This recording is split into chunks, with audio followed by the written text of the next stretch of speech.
हा मत्सरू जेथ उपजे ते तुले नुरेची जया दुजे तो निर्मत्सरू काय म्हणिजे बोलवरी। नमामि सद्गुरुं शांतं सच्चिदानंद विग्रहं पूर्ण ब्रह्मपरानंद मिशम आळंदी वल्लभम। भगवंताच्या कृपेने सर्व साधू संतांच्या आशीर्वादाने पुण्यसलीला इंद्रायणी मातेच्या पावन तीरावर संजीवन समाधिस्थ ज्ञानोबारायांच्या या पवित्र अशा अलंकापूर नगरीमध्ये सिद्धेश्वर भगवंताच्या पवित्र सानिध्यामध्ये ज्ञानेश्वर महाराजांच्या चरणाजवळ बसून ज्ञानेश्वरीचं चिंतन आपण सर्वजण मिळून करत आहोत। जोग महाराज वारकरी शिक्षण संस्थाने आळंदी देवस्थान यांच्या माध्यमातून सुरू असलेली ही नित्याची ज्ञानेश्वरी प्रवचन सेवा, या सेवेमध्ये उपस्थित सर्व भाविक भक्त श्रोते सज्जन माता भगिनी सर्वांना वंदन करून चौथ्या अध्यायातील 113 क्रमांकाच्या ओवीचा विचार आपला सुरू आहे। भगवान श्रीकृष्ण परमात्म्यांनी चौथ्या अध्यायाच्या मध्यभागी त्या ठिकाणी ज्ञानी महापुरुषांची काही लक्षणं सांगितली। त्या लक्षणांचा आपला विचार सुरू आहे। त्या ज्ञानी महात्म्यामध्ये 2 प्रकार आपण पाहिले।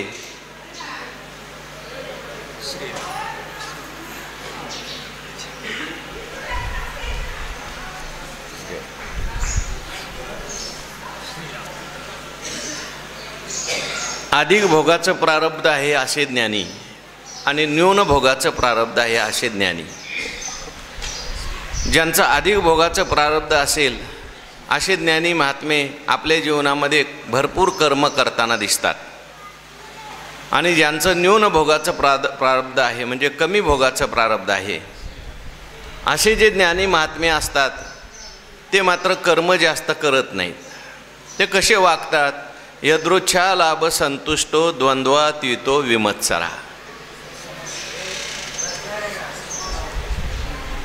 यदृच्छा लाभ संतुष्ट जे आहे त्याच्यामध्ये फक्त जीवन निर्वाह करता त्यांचा व्यवहार चाललेला असतो। आणखीन कसे असतात तर ते शीत उष्ण इत्यादी द्वंद्व जे असतात ते सहन करत असतात। आणि महत्त्वाची गोष्ट सांगितली म्हणजे ते विमत्सर असतात। आपल्याला लगेच तसं जरी होता आलं नाही तर थोडी थोडी जरी लक्षणं आपल्या जीवनामध्ये आली तरी आपल्या जीवनातलं दुःख बरंचसं कमी होऊ शकतं। हे जे वर्णन चाललंय ते मुक्त महात्म्याचं चाललंय। सगळ्यांना लगेच तसं होता येत नाही, परंतु थोडी जरी लक्षणं आपल्यामध्ये आली, आपण हळूहळू प्रयत्न केला तर एक दिवशी आपल्यात ती लक्षणं येऊ शकतात। तेव्हा महत्त्वाची ओवी ज्ञानोबारायांनी या ठिकाणी लिहिली। हा मत्सरू जेथ उपजे ते तुले नुरेची जया दुजे तो निर्मत्सरू काय म्हणिजे बोलवरी। हा मत्सर जिथे उत्पन्न होतो ज्ञानेश्वर महाराज म्हणतात ते तुले नुरेची जया दुजे, तेवढं सुद्धा द्वैत त्याच्या जीवनात शिल्लक राहिलं नाही। आता तो निर्मत्सरू काय म्हणिजे बोलवरी, बोलण्याने त्याला निर्मत्सर आहे असं कसं म्हणायचं? कारण तो जो आहे तो आता तो रूपाने शिल्लक राहिलाच नाही। परमात्मा स्वरूप झालेला आहे, ब्रह्मस्वरूप झालेला आहे, आत्मस्वरूप झालेला आहे। आणि असं झालेलं असल्यामुळे त्याच्या जीवनामध्ये मत्सर नाही हे बोलणं सुद्धा आपल्याला आता बोलण्यासारखं नाही। म्हणजे त्या कोटीच्या महात्म्याचं वर्णन आहे। त्यांच्या जीवनामध्ये मत्सर अजिबात नसतो। या मत्सराचं वर्णन आपण मागे करून आलो। अज्ञानी जीवनामध्ये हा मत्सर असतो। मत्सर म्हणजे काय?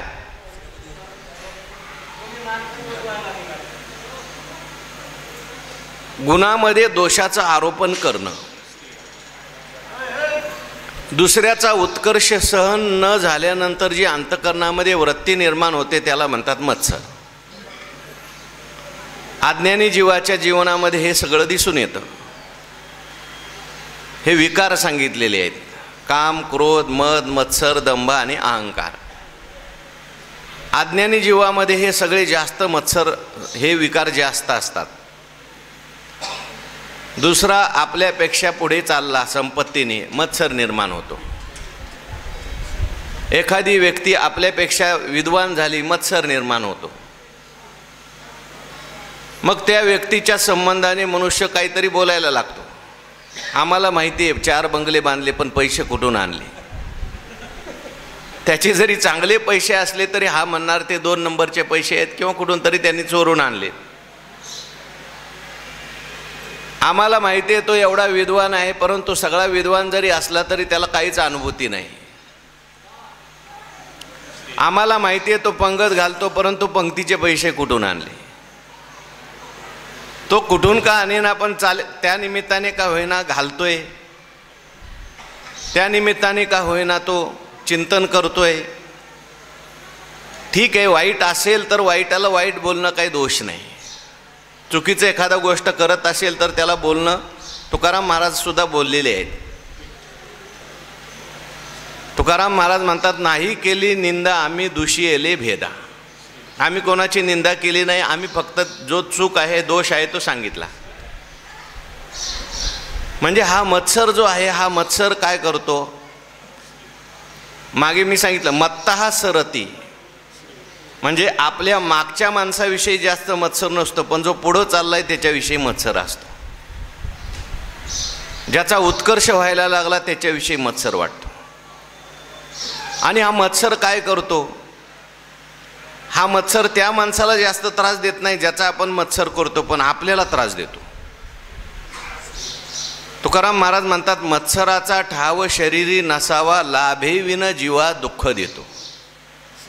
हा जीवाला लाभ तर काही देत नाही, पण रात्री झोप येऊ देत नाही. आपल्याला त्रास देतो, आपलं अंतःकरण जळायला लावतो. मत्सर द्वेष, मग त्या मत्सरातून द्वेष निर्माण होतो. आणि तो द्वेष जो आहे विषासारखा आपल्याला जाळत राहतो. म्हणून ज्याला परमार्थ करायचा असेल त्याला निर्मत्सर व्हायला सांगितलंय.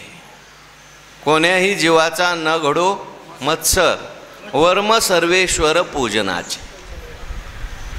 पण हा मत्सर जाणं एवढं सोपं नाही. मोठ्या मोठ्यांना सुद्धा हा मत्सर सुटत नाही. बोलणं सोपं आहे, किती आपण जरी बोललो तरी सुद्धा लगेच, किती आपण परमार्थ करत असलो तरी सुद्धा मोठ्या मोठ्या लोकांना सुद्धा परमार्थात सुद्धा मत्सर निर्माण होऊ शकतो. तेवढ्यापुरता मत्सर गेल्यासारखा दिसतो, पण कायमचा मत्सर गेला पाहिजे. भगवान परमात्मा या ठिकाणी सांगतात, हा ज्ञानी महापुरुष असतो याच्या जीवनामध्ये मत्सर नसतो. का मत्सर नसतो त्याचं कारणही सांगितलंय. तात्पुरतं निर्मत्सर होणं वेगळं आणि मुळातून मत्सर जाणं वेगळं. मुळातून मत्सर कधी जाईल, जेव्हा द्वैत कायमचं जाईल तेव्हा मत्सर कायमचा जाईल. म्हणून ज्ञानोबा सांगतात, हा मत्सरू जेत उपजे तेतुले नुरेची जया दुजे. मत्सर जिथं निर्माण होतो तेवढं सुद्धा दुजं त्याच्या जीवनामध्ये नाही. काय दुजाभाव आला का मत्सर तयार होतो. आपल्या घरातल्या ज्यांना आपण आपलं समजतो त्यांच्याविषयी मत्सर एवढा तयार होत नाही. पण जिथे आपण त्याला दुसरं समजलं की मत्सर तयार होतो. त्यांनी संपत्ती मिळवली, त्याला एवढे भोग मिळाले, त्याला एवढी चांगली गाडी मिळाली, त्याला तो विद्वान झाला, त्यांनी परमार्थ जास्त केला तरी मत्सर निर्माण होतो. त्या दुर्योधनाने आपल्या भावांचा महाल पाहिला. म्हणजे पांडवांना त्या मय दानवाने एक सुंदर महाल बनवून दिला आणि भावांना असं वाटलं आपला महाल आहे, आपल्या भावांना दाखवायला काय हरकत नाही, म्हणून कौरवांना बोलवलं. बोलवल्यानंतर दुर्योधन वरून म्हणत होता, काय महाल आहे, किती चांगला महाल आहे, वा वा वा वा. पण आतमध्ये काय चाललं होतं, जळफळाट सुरू झाला त्याला. हो, याला काय म्हणायचं, मत्सर. याचा जो महाल आहे तो आपल्याला कसा मिळेल, किंवा यांचा तरी नष्ट कसा होईल. आपल्याला नाही फायदा झाला तरी त्याचं तरी कमीत कमी विनाश झाला पाहिजे. धृतराष्ट्राच्या मनात तीच वृत्ती. त्याने पांडवांची कीर्ती ऐकली की त्याला असं वाटायचं, वरून म्हणायचं, वा पांडूचे पुत्र चांगले आहेत, पण हात तो जळायचा. त्याला असं वाटायचं काहीतरी केलं पाहिजे आणि ह्या पोरांना काय केलं पाहिजे, नष्ट केलं पाहिजे. याला म्हणायचं मत्सर. द्वैत होतं मनामध्ये ना. पांडूची मुलं हे आपली मुलं आहेत असं मनापासून वाटत नव्हतं. हे खरंच आपले भाऊ आहेत असं मनापासून वाटत नव्हतं.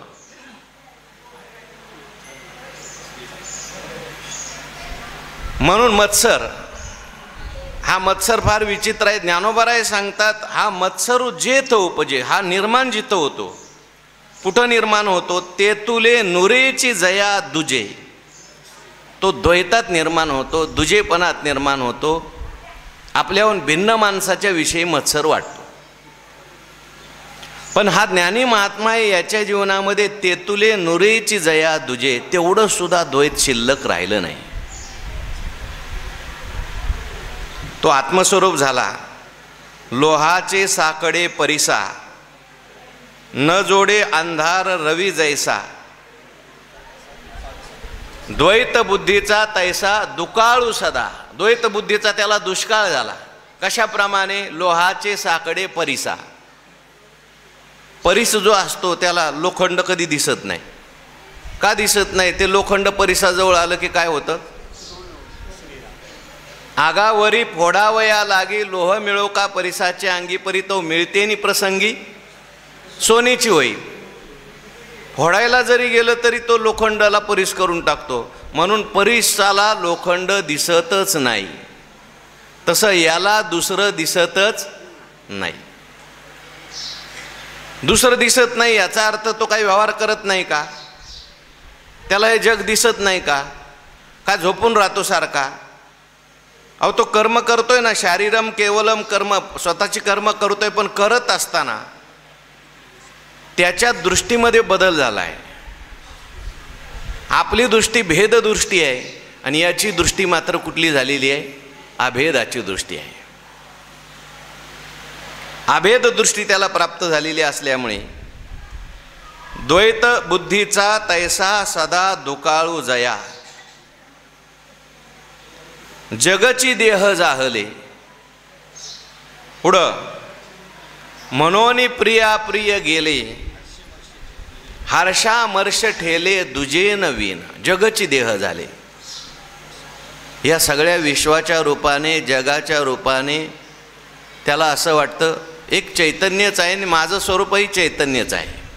तुका म्हणे जे जे भेटे ते ते वाटे मी आईसे.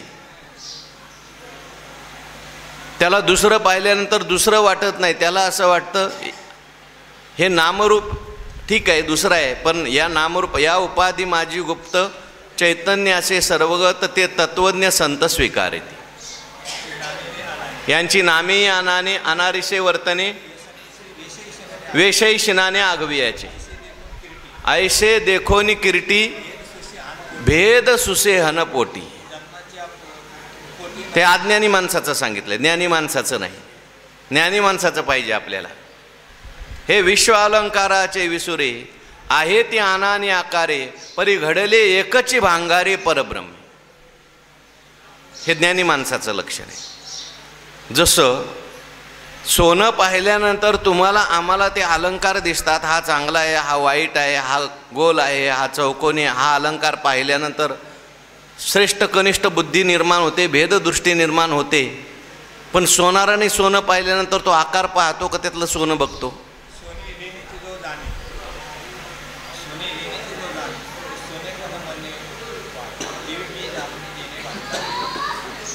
तेवी मी जाणूनी जेने वाळीला भेदू. सोने सोने लेणे सोनेची जो जाणे, ते लेणे पण वावो म्हणे. लेणं म्हणजे अलंकार, अलंकार नसून हा सोनं आहे असं ज्याला कळलं. उदाहरण आपण सांगितलं होतं लहानपणी. ती लहान मुलं जे असतात ना, ती जत्रेमध्ये गेल्यानंतर, यात्रेमध्ये गेल्यानंतर ते असे फिरवणारे असतात. लहान मुलांना बसून फिरवणारे. एक घोडा असतो, हत्ती असतो, उंट असतो लाकडाचा. आणि वडील त्याला घेऊन जातात. तो वडिलांना मुलगा म्हणतो मला वाघावर बसायचं आहे बरं का बाबा. पण ते लाकडाचा वाघ असतो, त्याच्यावर अगोदर एक पोरगं बसलेलं असतं आणि हा पोरगा हट्ट घेतो, नाही बाबा मला वाघावरच बसायचं आहे. बाबा त्या दुकानदाराला सांगतात, बाबा त्याला तात्पुरतं खाली उतर, मी 2-4 रुपये जास्त देतो, पण माझ्या पोराला त्या वाघावर बसव. पण ते उतरवायला लागलं तर ते पहिलं जे आहे ते रडायला लागतं, ते म्हणतं मला वाघावरच बसायचं. आता हाच मुलगा मोठा झाल्यानंतर वाघावर बसायला रडेल का? आकार जरी वाघाचा असला तरी त्याच्या लक्षात येतं की हे आकार वाघाचा आहे, नाव वाघ आहे, पण हे आहेत काय सगळी लाकडं आहेत. तसं व्यवहार करताना तो जरी व्यवहार करत असला, व्यवहार करताना नामरूपाकडे बघावं लागतं. न मोडे लेतयाचे निभावे, सोने सोनेपणा उने न येताची झाले लेणे. ऊन काही झालं नाही, सोनंच आहे, परंतु अज्ञानामुळे आपल्याला लेणं वाटतंय. म्हणून यांना मात्र कुठल्याही प्रकारे भेददृष्टी नसते, दुजेपणा वाटत नाही, सगळ्यामध्ये चैतन्य दिसतं, त्यामुळे यांना मत्सर वाटत नाही. शेवटी मशक धरुनी स्वरूप माझे. हो, आता माझे तुझे हा सुद्धा भेद तिथे राहत नाही, लक्षात ठेवा. आता तोच तो झाला, मीच मी झाला. म्हणून नाथ महाराजांनी फार सुंदर ओव्या लिहिल्या पहा. आपुली जिव्हा आपुले दाती रगडली होय अवचिती, तया कोपाची अतिप्राप्ती कोणाप्रती करावी. आपली जीभ आपल्या दाताने तर चावली तर कोणावर रागवायचं? तेथील कोपाच्या कडाडी दात पाडी की जीवा तोडी, तैसी जगी एकात्मता धडपुडी कोप यावया सवडी असेना. त्याला कोप यायला सवड नाही, कारण जगची देह झाली. हे सगळं जगच त्याला काय वाटतं? आपलं स्वरूप वाटतं. म्हणून हा मत्सरू जेतो उपजे तेतुले नुरेची जया दुजे, तो निर्मत्सरू काय म्हणिजे बोलवरे. आता त्याला निर्मत्सर म्हणण्यासाठी सुद्धा दुसरं काहीतरी शिल्लक पाहिजे ना. कोणाविषयी मत्सर करायचा? कोण राहिलंच नाही तर त्याला निर्मत्सर कसं काय म्हणायचं? नाही, हा द्वेषी आहे. द्वेषी आहे म्हणजे द्वेष करणारा दुसरा कोणतरी, आणि हा द्वेषी आहे. तसं हा कोणाचा मत्सर करत नाही. आता मत्सर करायला शिल्लक जर कोण राहिलेलं नाही, हाच हा राहिलेला आहे, तर याला निर्मत्सर म्हणायचं कसं? असं म्हणतात ज्ञानोबा. मनोनी सर्वापरी मुक्तू, तो सकर्मची कर्म रहितू, सगुण परी गुणातीतू येत भ्रांती नाही. मनोनी ज्ञानोबाराय म्हणतात सर्वापरी मुक्तू, सर्व प्रकाराने तो मुक्त झाला. तो सकर्मची कर्म रहितू, तो जरी सकर्म असला, कर्म करणारा असला तरी कर्मरहित आहे. आणि सगुण परी गुणातीतू येथ भ्रांती नाही. तो जरी सगुण दिसला तरी गुणातीत आहे, याच्यामध्ये कुठल्याही प्रकारची भ्रांती नाही. म्हणजे निसंशयपणे तुम्ही त्याला ओळखा. तो कसा आहे? ज्ञानोबाराय म्हणतात मनोनी मनोनी सर्वापरी मुक्तू. मनोनी म्हणजे का मनोनी? का मनोनी? ते मागच्या ओव्या बघा, काय मागच्या ओवीत लिहिलंय. त्याला मत्सर करायला सुद्धा दुसरं शिल्लक राहिलं नाही, तो झाला. हे असो विश्व पाही जयासी आपण पे वाचुनी नाही, आता कवन ते कर्म काही बाधित याते. तो विश्व झालेला आहे. विश्व झालेला आहे याचा अर्थ विश्वामध्ये जे चैतन्य आहे ते चैतन्य माझं स्वरूप आहे असा त्याचा निश्चय झाला आहे. कारण विश्वामध्ये जेवढं काही सगळं दिसतं हे सगळं अध्यस्त आहे, आणि याचा अधिष्ठान मात्र एकच आहे, ते तत्व मी आहे, आत्मा आहे, परमात्मा आहे असा निश्चय झाला. म्हणून मनोनी सर्वापरी मुक्तू, आता तो सर्व प्रकाराने मुक्त झाला. हो, काही मुक्त असतात पण वाणीने मुक्त असतात. मी मुक्त आहे, मी मुक्त आहे असं म्हणतो, पण सगळा बद्धच असतो. व्यवहार करताना सगळा बद्धाप्रमाणे करतो. मी आत्मा आहे म्हणतो, पण व्यवहार करताना सगळा देहाला धरूनच करतो. थोडं कोणी रागावलं तर लगेच दुःख होतं, थोडं सुख आलं की हुरळून जातो, थोडं दुःख आलं का डोकं धरून बसतो. हा मुक्त आहे म्हणतो, पण हा मुक्त फक्त वाचेने मुक्त आहे का खरोखर मुक्त आहे?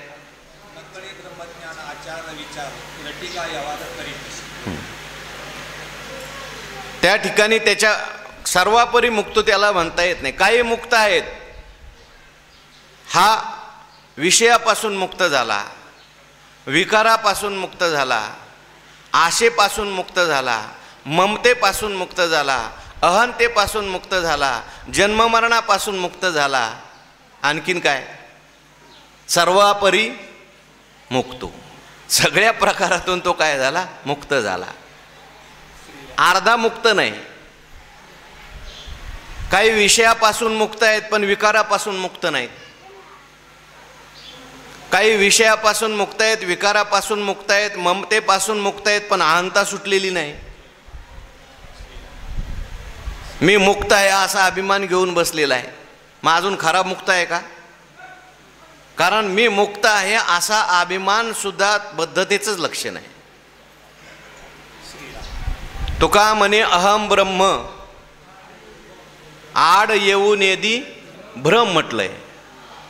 मी ब्रह्म आहे असं म्हणतोय, मी मुक्त आहे असं म्हणतोय, त्या अर्थी अजून तो मुक्त झालेला नाही. कारण मुक्त कासया म्हणावे, बंधनाची नाही ठावे. तुकाराम महाराज म्हणतात मुक्त कासया म्हणावे. तुकाराम महाराजांना लोक म्हणले तुम्ही मुक्त झाले, मुक्त झाले. म्हणले अरे मुक्त म्हणायला कशाला म्हणायचं मुक्त? मी बद्ध कधी होतो? आत्मा कधी बद्ध झाला का? मग आत्मा जर कधी बद्ध झाला नाही तर त्याला मुक्त काय म्हणायचं?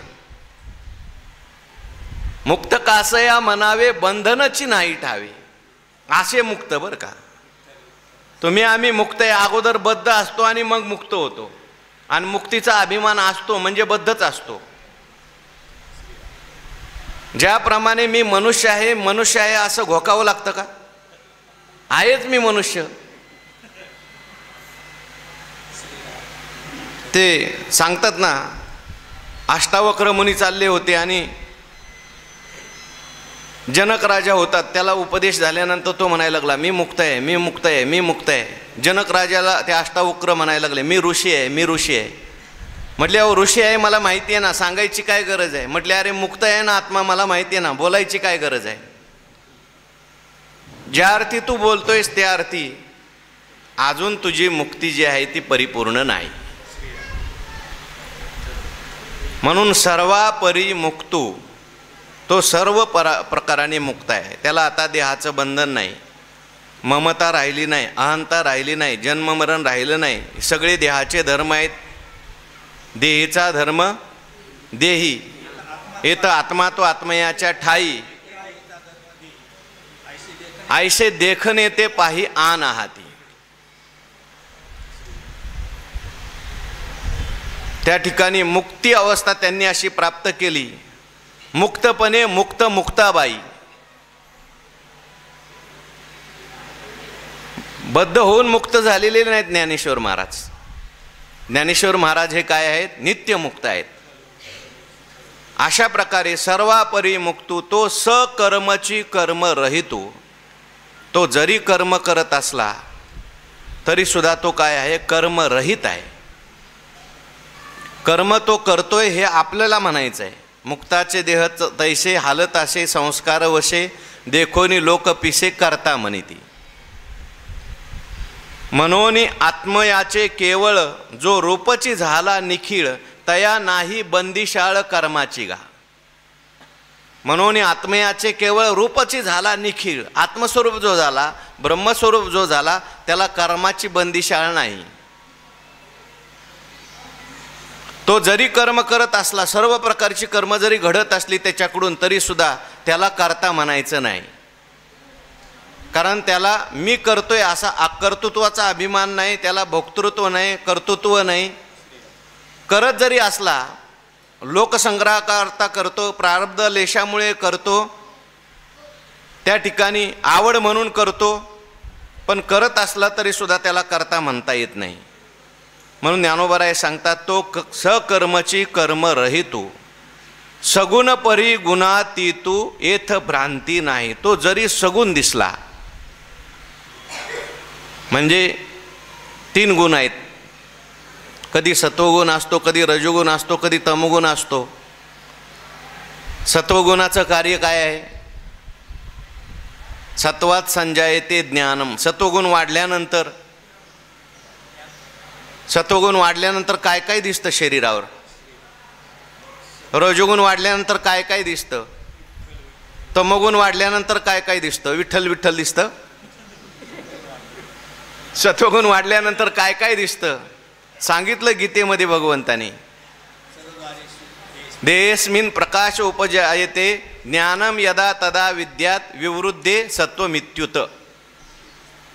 रजोगुण लोभ, प्रवृत्ती, आरंभ. तसा आता हा ज्ञानी महात्मा झाला, मग हा झोपत नाही का? हा कोणावर रागवत नाही का? हा क्रिया करत नाही का?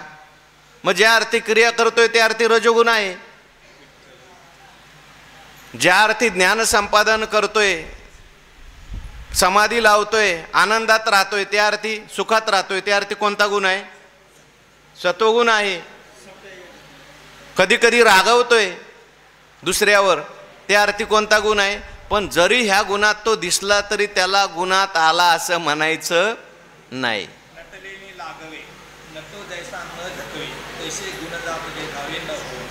तैसे गुणजात देखावे न होनी. तुकाराम महाराज म्हणतात,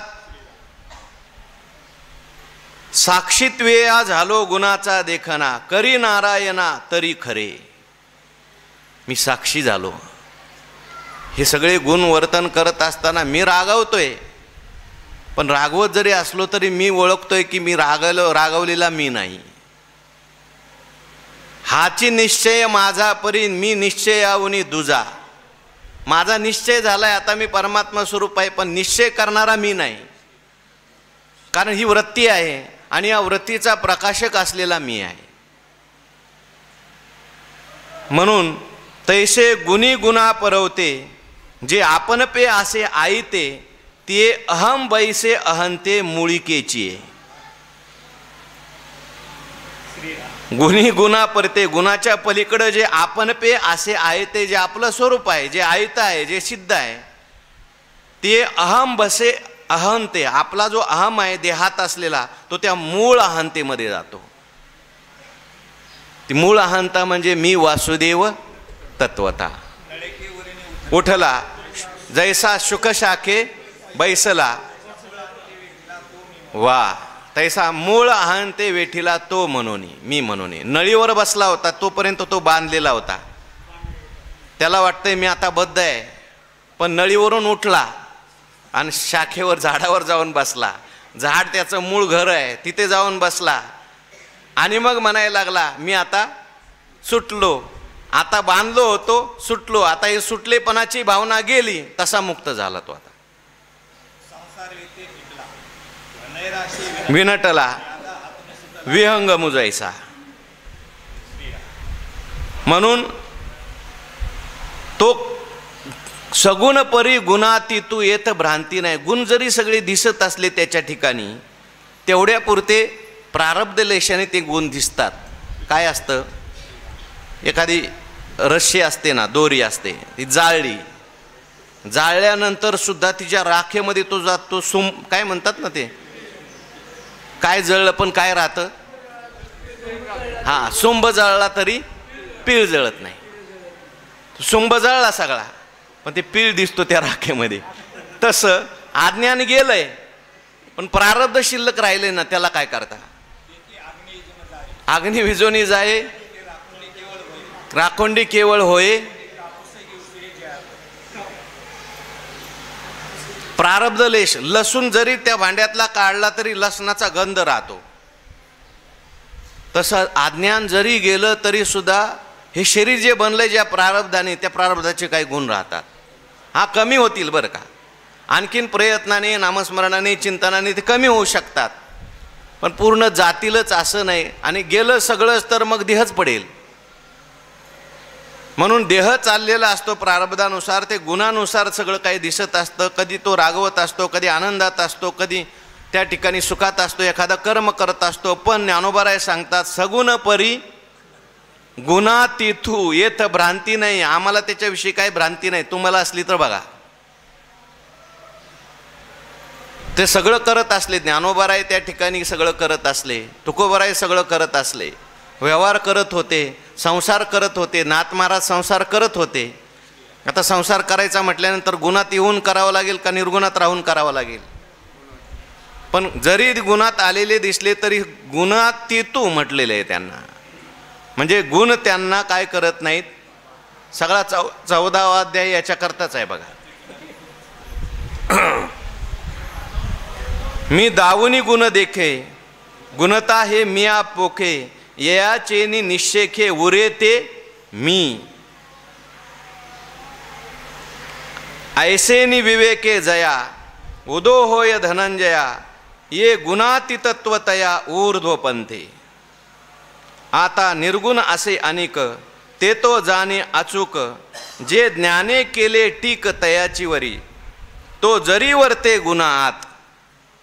बघा काय म्हणतात, तरी तो जाणावा गुणातीत. नाथ महाराज, त्याचा चरण रेणू करी घात त्रैलोक्यात महापापा.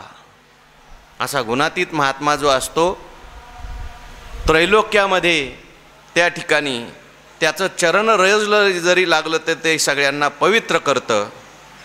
म्हणून अशा प्रकारे गुणातीत अवस्था त्याला प्राप्त झाली. आता गुणातीत तो किरीटी, जिने या सदा नव्हती गोष्टी, जे एकपणाही मिठी पडो सरली, किंबहुना ऐशी दशा ते ब्रह्मत्वगा सुदंशा, ऐशे तनुत्यागे विन अमृताचे गुण दिसती संपूर्ण योगयुक्ता. अशा प्रकारे तो असतो. आणखीन त्याचं वर्णन पुढे त्या ठिकाणी करतात. आता हे जे वर्णन चालू आहे, हा जो महात्मा सांगितला आहे, मी सुरुवातीला सांगितलं 2 प्रकारचे महात्मे असतात. एक संसारामध्ये असणारे महात्मे आणि एक एकांतामध्ये राहणारे महात्मे. ही परंपरा जशी जनकादिकाची आहे तशी सनकादिकाची सुद्धा आहे. काही लोक जे आहेत ते जनकादिकासारखे असतात आणि काही लोक जे आहेत ते सनकादिकासारखे आहेत. दोघांची गरज आहे. जनक राजा होता, सगळा व्यवहार करत होता, व्यापार करत होता, सर्व काही करत होता आणि तरीसुद्धा ज्ञानी होता. आणि सनकादिक जे होते कपडेच घालत नव्हते. ते शुक नागवाची प्रारब्धे, जनक राज्यपदी नांदे, आदृष्ट छंदे छंदे वर्तत असे. हे सगळे आदृष्टामुळे सगळं घडत असतं. परंतु हे सगळं जरी असलं तरी ज्ञान सगळ्यांचं सारखं. आता तुम्ही सांगितलं, जो फक्त शरीराकरता कर्म करतो, जो निर्मत्सर झालेला आहे, परिग्रह ज्याने सोडलेला आहे, तो कर्म करत असला तरी कर्मातून मुक्त होतो. मग आम्हाला शंका अशी आली, जे एखादा कर्म करणारा असेल तो बद्ध होतो का? भगवान म्हणतात त्याचं मी पहिल्यांदाच सांगितलंय, सुरुवातच तिथून केली होती. जरी तो कर्म करत असला, एखाद्याच्या प्रारब्धानुसार त्याच्या जीवनात खूप कर्म असतील किंवा लोकसंग्रहाकरता तो करत असेल, दिशे भानुबिंब देखिजे सोय जयाची चिन्ह तोची मुक्तो वा मनिपे तुते. म्हणून भगवान परमात्मा सांगतात, बाबा हे बघा, कर्म असू द्या कर्म नसू द्या, कर्म तो किती करतो याला महत्त्व आहे नाही, किंवा कर्म सोडले याला महत्त्व नाही, तो कसा बोधामध्ये याला महत्त्व आहे. म्हणून एखादा खूप कर्म करणारा ज्ञानी महात्मा असेल तर तो सुद्धा कर्माने लिप्त होत नाही. त्याचं वर्णन या ठिकाणी करतात. गतसंगस्य मुक्तस्य ज्ञानावस्थित चेतसः यज्ञायाचरत कर्म समग्रम प्रविलीयते. 23वा श्लोक. गतसंगस्य मुक्तस्य ज्ञानावस्थित चेतसः यज्ञाय आचरतः कर्म यज्ञाय आचरतः समग्र कर्म प्रविलीयते. म्हणजे सरळ सरळ अर्थ असा आहे, गतसंगस्य म्हणजे संगरहित, आसक्तीरहित, जो मुक्त आहे आणि जो ज्ञानामध्ये स्थित आहे असा मनुष्य यज्ञकर्ता म्हणून सगळी जरी कर्म करत असला तरी त्याची सगळी कर्म जी असतात ती नष्ट होतात. समग्रम प्रविलीयते. कोणाची सगळी कर्म नष्ट होतात, कोणाची कर्म त्याला बद्ध करण्याकरता येत नाहीत किंवा सुखदुःख देण्याकरता येत नाहीत. समग्र कर्म म्हटलंय म्हणजे प्रारब्ध असेल, क्रियमान असेल, संचित असेल, समग्र कर्म. या जन्मातले असतील, पूर्वजन्मातले असतील, समग्र कर्म. शारीरिक असतील, वाचिक असतील, मानसिक असतील, समग्र कर्म. शंकराचार्यांनी समग्र शब्दाचा अर्थ फलासहित कर्म नष्ट होतात असा केलाय.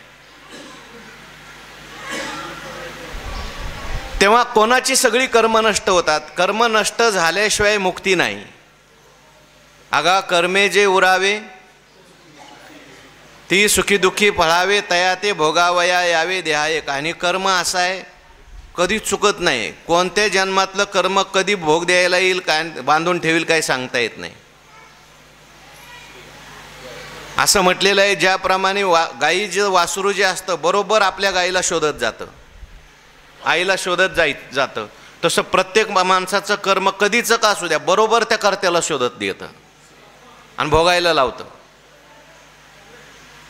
पण भगवान परमात्मा सांगतात नाही, जे महात्मे आहेत त्यांची मात्र सगळी कर्म विलीन होतात, कर्म लीन होतात, नष्ट होतात. कोणाची कर्म नष्ट होतात? प्रविलीयते असं म्हटलंय म्हणजे प्रकर्षेन विलीयते म्हणजे कायमचीच नष्ट पावतात. एक असतो तात्पुरता कर्माचा लय. अज्ञानात आपल्याला झोपेमध्ये कर्म लीन होतात सगळी, पण तात्पुरती का कायमची? तात्पुरतं झोपेमध्ये विश्रांती मिळते माणसाला, काही कर्म कोणतं भोग देत नाही, त्रास देत नाही, सगळी मस्त शांत झोप लागते. पण सकाळी उठलं की आली सगळी कर्म. किंबहुना माणसाला जागच कर्मामुळे येते. त्या दिवशीचं प्रारब्ध कर्म भोग द्यायला आलं की माणसाला जाग येते. रोज माणसाला त्याच वेळेस जाग येत नाही बघा. कधी कधी झोपसुद्धा रोज त्याच वेळेस येत नाही. आपल्याला झोप येत नाही समजायचं अजून कर्म संपलं नाही, आज तो भोग देण्याकरता अजून चालू आहे. पण आता ज्ञानी मनुष्य जर असेल तर सगळी कर्म लीन होतात, त्याची कायमची नष्ट होतात. कोणाची नष्ट होतात? भगवान म्हणतात गतसंगस्य, जो संगरहित झाला. संगरहित झाला म्हणजे जो आसक्ती रहित झाला. काय संगच माणसाच्या जीवनामध्ये सगळा घोटाळा निर्माण करतो, म्हणजे आसक्तीवर का.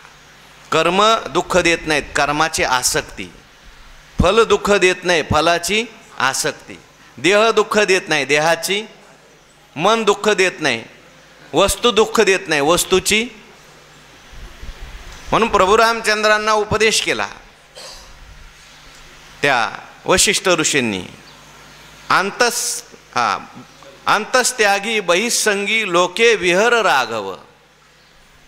प्रभू रामचंद्रांना असं वाटलं आता संगच नको, आपलं वनात जायचं, निवांत ध्यान करत बसायचं, भिक्षा मागायची, खायचं आणि जगायचं. जर आत्म्याव्यतिरिक्त दुसरं काहीच नाही तर करा कशाला सगळं कर्म. वशिष्ठ ऋषींनी सांगितलं तुमचा अवतार याच्याकरता नाही, समाधी लावण्याकरता दुसरा अवतार आहे. आहेत तसे अवतार काही ज्याच्यात दुसरं काहीच केलं नाही. सनकादिकांच्या अवतारात बाकी काही केलं नाही, थोडंफार ज्ञानाचा उपदेश केलाय वास. पण हा अवतार आता राक्षस मारण्याकरता आहे. तुम्हाला सगळी लीला करायची, त्यामुळे कर्म करावं लागेल देवा तुम्हाला. सगळी कर्म तुम्हाला करावी लागेल. भगवान म्हणले नाही कशाला कर्म करायचंय? कर्ता कर्म क्रिया ही त्रिपुटी आहे कुठं? हे जग आहे कुठं? तेव्हा वशिष्ठ ऋषींनी उपदेश केलाय बहिसंगी अंतस्त्यागी लोके विहर राघव. बाहेर संग ठेव, आत संग ठेवू नकोस, आणि मग सगळं कर्म जसं आहे तसं कर. कारण आता कर्तव्य आपल्यावर पडलंय, ते केलं पाहिजे. पण करत असताना दुःख काय देते? याच्यातला संग दुःख देतो, म्हणजे आसक्ती दुःख देते. मुलगा दुःख देत नाही, मुलामध्ये असलेली आसक्ती दुःख देते. ठीक आहे, चांगलं असेल, देवाची कृपा माना, वाईट असेल देवाची डबल कृपा माना. कशाला आसक्ती ठेवता? सुटत नाही माणसाची. असं किती तत्वज्ञान ऐकू द्या, किती सगळं काही सांगू द्या, प्रवचन ऐकू द्या, पण तो म्हणतो काही केलं तरी त्याने मला जन्मभर त्रास दिला, पण मरताना माझं डोकं त्याच्याच मांडीवर पाहिजे. आसक्ती आहे. दुःख माणसाला काय देते? आसक्ती दुःख देत असते. ठीक आहे, आपलं कर्तव्य आपण केलं, इथं करून जरी तो बदल होत नाही, देवाचं चिंतन करा ना, नामस्मरण करा, पण माणसाची आसक्ती लवकर सुटत नाही. गत संघर्ष जाऊ द्या, वस्तूची आसक्ती सुटत नाही, व्यक्तीची आसक्ती सुटत नाही, देहाची आसक्ती सुटत नाही, कर्माची आसक्ती सुटत नाही, फलाची आसक्ती सुटत नाही. पण हा जो महात्मा आहे याने सगळ्या आसक्ती सोडली. गत संघर्ष तो करतो सगळं, तोही घरात राहत असेल, कर्म करत असेल, त्यालाही फलं मिळत असतील सर्व, पण त्याच्यात तो चिकटलेला नाही. हेच पाहिजे, असंच पाहिजे, हा असला तरच मी जगेल, असं असलं तरच मी सुखी राहील. नाही, त्याचं सुख जे आहे निरुपचार संतुष्ट.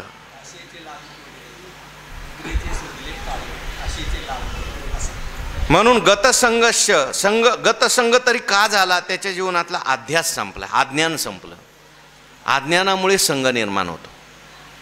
आता अज्ञान गेलं, खरं काय खोटं काय कळालं, माझं काय आणि बाहेरचं काय कळालं. आपुले जे साचे ते कल्पांती न वचे, हे जाणोनी गताचे न सोचिजो. म्हणून गतसंग झाला, अध्यास गेला, म्हणून तो मुक्त झाला. मुक्ताचं वर्णन आपण आता केलं. कर्तृत्व भ्रांतीतून मुक्त झाला, भोक्तृत्व भ्रांतीतून मुक्त झाला, सर्वापरी तो मुक्त झाला. हे कशामुळं सगळं घडलं? ज्ञानावस्थित चेतसा. त्याचं चित्त जे आहे ते ज्ञानामध्ये स्थित झालं. ज्ञान म्हणजे काय? कशाला ज्ञान म्हणायचं? ओवी सांगा किती ते ज्ञानाचं व्याख्या सांगणारी ओवी सांगा. जे जाणतल्यावरती काहीच जाणणे नाही जेथे, जाणण्याची तन्मयाते आणि जयाते.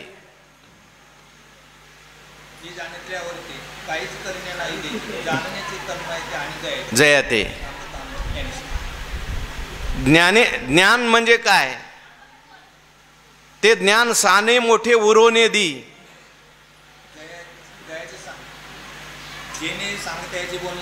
जेने सांगतयाचे बोलणे खुंटे, ऐकतयाचे व्यसन तुटे. जे जाणणे साने मोठे उरोने दी. ज्ञान ज्ञातृज्ञयाविन नुसदेची जे ज्ञान, सुखा भरले गगन गाळीव जैसे.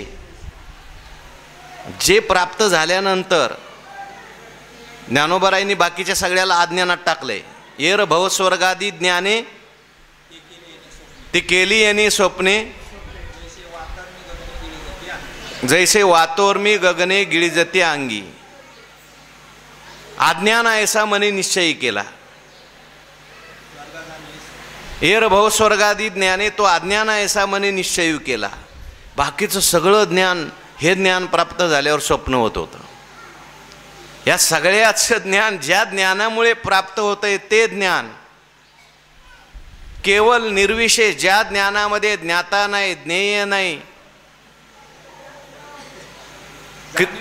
जाणीव जेत न रिगे, विचार मागोता पाऊले रिगे,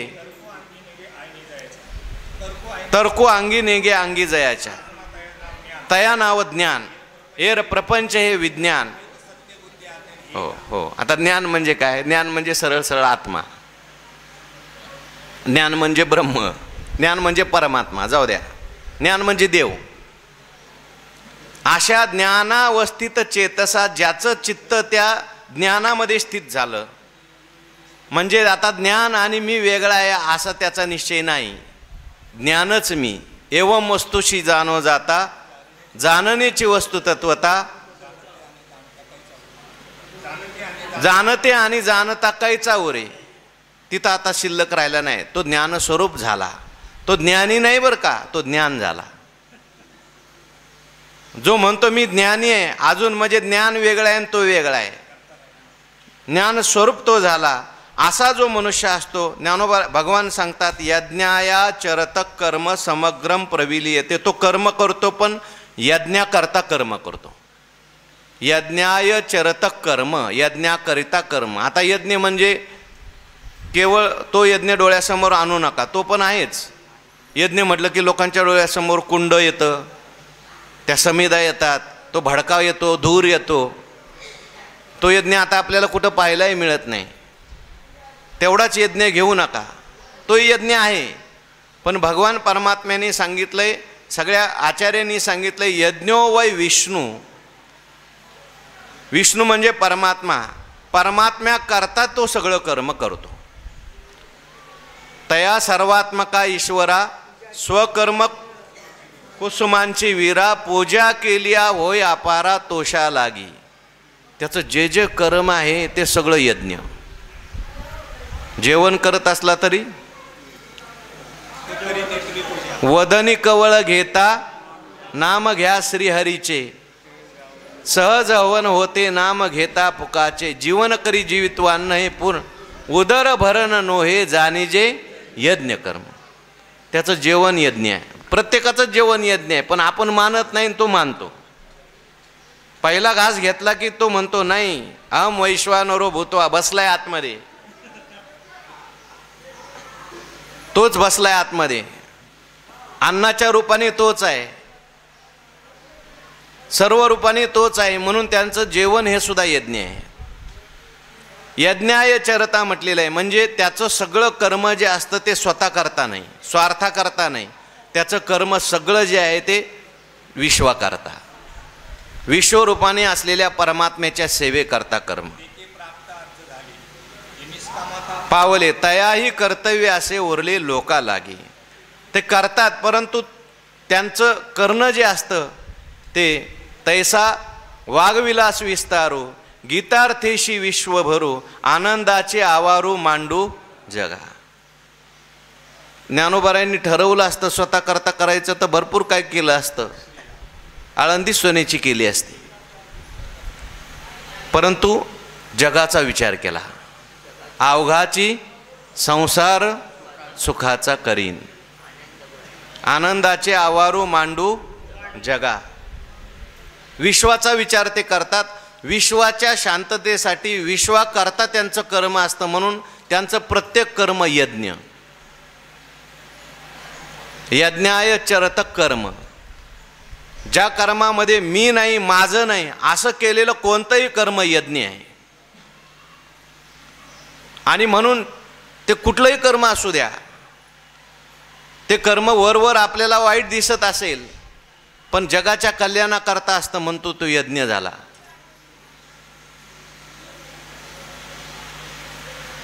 त्या कर्मामध्ये वरवर हिंसा दिसत असेल पण विश्वाच्या कल्याणाकरता जर ते कर्म असेल तर तो यज्ञ आहे.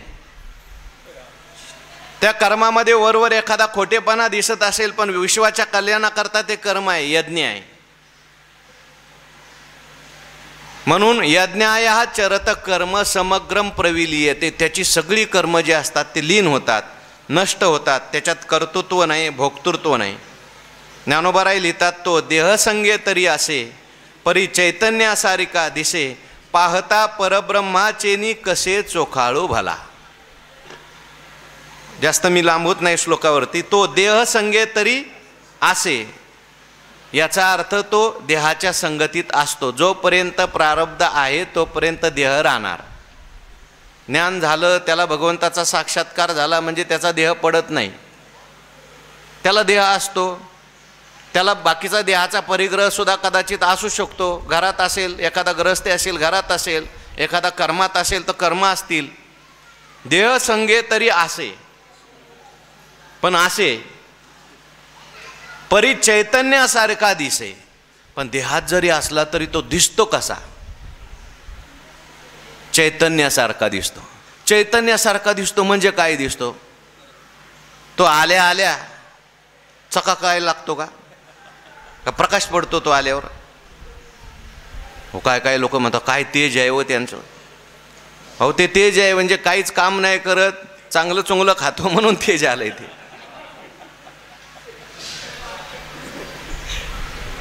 ज्ञान झाल्यानंतर जे तेज येतं, हे तेज कोणतं आहे? त्याच्या अनुभवाचं तेज असतं. हे बाहेर जास्त दिसत नाही. बाहेर सुद्धा दिसू शकतं, पण ते तेज वेगळं आहे. त्याला पाहिल्यानंतर शांती वाटते, त्याला पाहिल्यानंतर समाधान वाटतं, त्याला पाहिल्यानंतर हात जोडावेसे वाटतात. दर्शनाचेनी प्रशस्ती पुण्यपुरुष, तीर्थ रावो दर्शने प्रशस्तीशी ठावो, जयाचे निसंगे ब्रह्मभावो भ्रांताशी. अहो, त्यांचं नाव घेतलं तरी शांतता आहे. आज ज्ञानेश्वर महाराजांचं नाव घेतलं, ज्ञानेश्वर महाराज येणार येणार म्हटल्यानंतर लोक आनंदी होऊन जातात. आनंदी भरभरून गेल्यासारखी वाटते. निष्ठे ज्ञानेश्वर महाराज आले तरी का? परी चैतन्यासारखा दिशे, कैवल्याचा पुतळा प्रगटला भूतळा, चैतन्याचा जिव्हाळा ज्ञानोबा माझा.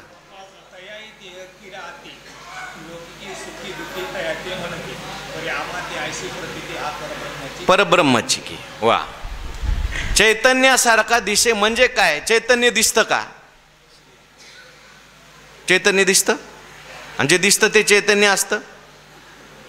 ते दृश्य होईल, जड होईल, अनित्य होईल. चैतन्यासारखा दिशे म्हणजे काय? चैतन्याचे जे गुणधर्म आहेत. चैतन्य असंग आहे, तसं तो असंग असतो. चैतन्य निर्विकार आहे, निर्विकार असतो. चैतन्य जे आहे ते सच्चिदानंद स्वरूप आहे, तसं त्याच्या वागण्यात, बोलण्यात, चालण्यात सच्चिदानंद स्वरूपात आहे.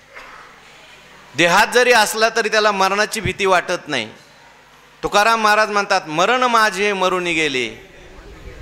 म्हणजे देहाला धरून म्हणतात का चैतन्याला धरून म्हणतात?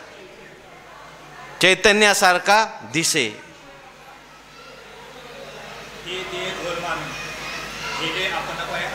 होणी हो. चैतन्य जसं ज्ञान स्वरूप आहे, तसं त्यांच्या जीवनात त्यांच्या तोंडातून ज्ञानच निघतं बाहेर. ते जे बोलतात ते सुद्धा तयाचे बिसाट शब्द सुखे मनो येती वेद. मी मरका आहे अशी भाषा त्यांच्या जीवनात कधी येणार नाही. मी सुखी दुःखी आहे अशी भाषा येणार नाही. सतत त्यांच्या जीवनात ज्ञानाची भाषा येते, आनंदाची भाषा येते. बाहेर जरी दुःख असलं तरी आनंदाची भाषा जीवनात येते. आनंदे निर्भर असो भलते ठाई, ही भाषा येते. त्या अर्थी चैतन्यासारखा दिसे. हे दिसणं आहे. देहात जरी असलं तरी चैतन्य दिसलं पाहिजे. बिंब स अवयव ते सुखाचे कोंब, येर मानुषपण ते भांब लौकिक भात. पाहता परब्रह्माची नि कसे चोखाळू भला, ब्रह्म तुकाशी आले. म्हणतात पाहता परब्रह्माचे नि कसे, कसून पाहिल्यानंतर, कस लावल्यानंतर. पाहत असताना ते सोनार असतात ना, ते कसोटी लावतात. आपण पितळाला सोनं म्हणतो, पण सोनाराकडे गेल्यानंतर तो म्हणतो आणा इकडं, मला कसू द्या.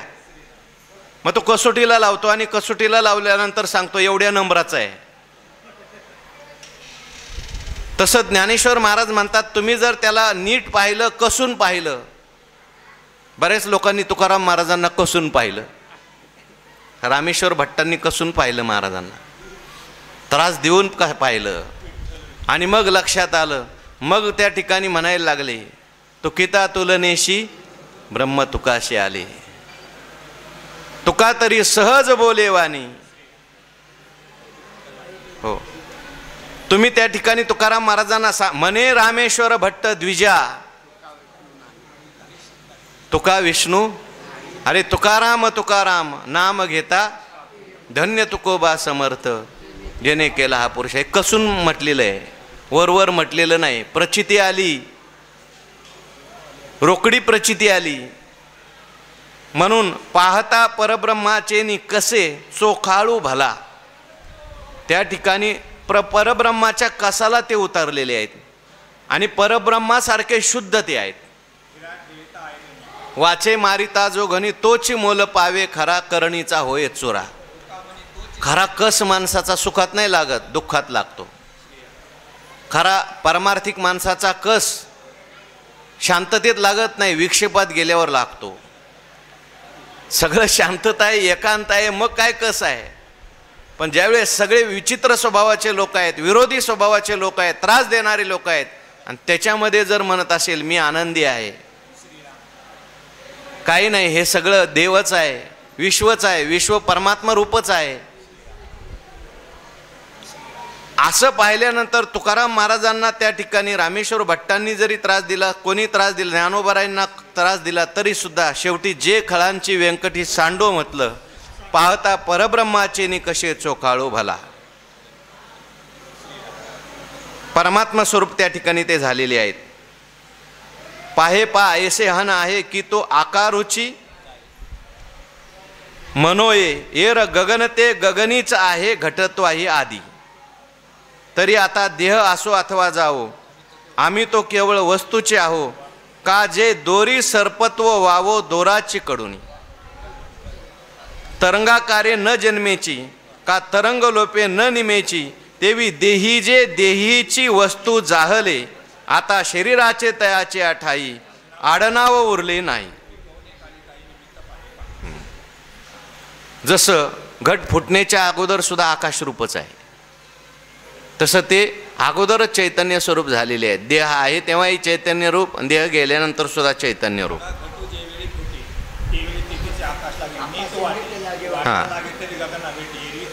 हो, तैसी ते पूर्ण अहंता, काही देहपणे पंडुसुता,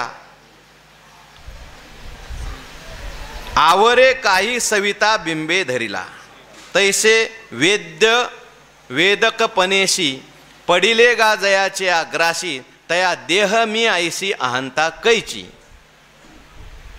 त्या ठिकाणी अहंता राहिली नाही. ऐसेनी अहंकृती भावो, जयाचा बोधी झाला वावो, तरी देहात जव निर्वाह तव आथी कर्मे. देह आहे तोपर्यंत कर्म आहेत, परंतु त्या ठिकाणी ते देहात जरी असले तरी सुद्धा देहामध्ये नाहीत, परमात्मा स्वरूप झालेले आहेत. मग मने सर्वत्र सच्चिदानंदो, मीच एक स्वतः सिद्धो. तेवी आम्हा तया परस्परे बाहेर नामाचीचे अंतरे, वाचून आतवटू वस्तू विचारे, मी तेची ते, मी आणि ते, तुकिता तुका तुकाशी तुकला, तुका तुका होनी निराळा. ऐसाही परी कौतुके, जरी कर्मे करी यज्ञादिके, तरी ते तया लया जाती अशिके तयाच्याची ठाई. असं असून सुद्धा तो जर कर्म करत असला, कौतुकाने कर्म करत असला, तरी ती सगळी त्याच्या ठिकाणी लीन होतात असं सांगतात. यावेळीचं थोडंसं चिंतन करायचं आहे, याचा विचार आपण उद्याच्या प्रवचनामध्ये करू.